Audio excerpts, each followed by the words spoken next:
মা, বাবা, আমি আর কুশল আজকে চারজনেই গেছিলাম একটু বাইরে লাঞ্চ করতে। অনেক দিন থেকেই ইচ্ছে ছিল একটা প্রপার বেঙ্গলি থালি খাওয়ার। বিশেষ করে কুশলের ইচ্ছে ছিল আর কি। ইনস্টাগ্রাম থেকে একটা রেস্টুরেন্ট খুঁজে পেয়েছিলাম এবং সেখানে দেখেছিলাম প্রপার বেঙ্গলি থালি পাওয়া যায়।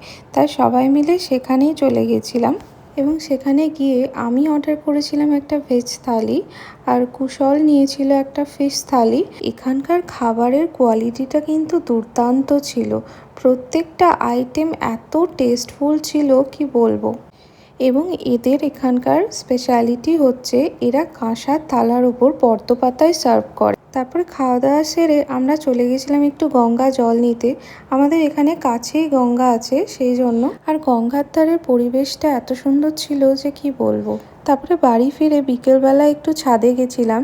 আমাদের যেহেতু মেন বাজারের উপরে বাড়ি, সেই জন্য সন্ধেবেলা একটু ছাদে দাঁড়ালে টাইম যে কি করে পেরিয়ে যায় বোঝাই যায় না। সন্ধেবেলায় চলে গেছিলাম মা নটেশ্বরীর মন্দিরে আরতি দেখতে। আর মায়ের এই সন্ধ্যা আরতিটা এত সুন্দর হয় যে কটা দিন আমি বাড়িতে থাকি চেষ্টা করি প্রত্যেক দিন সন্ধেবেলায় একবার করে মায়ের এই আরতি দেখে আসার।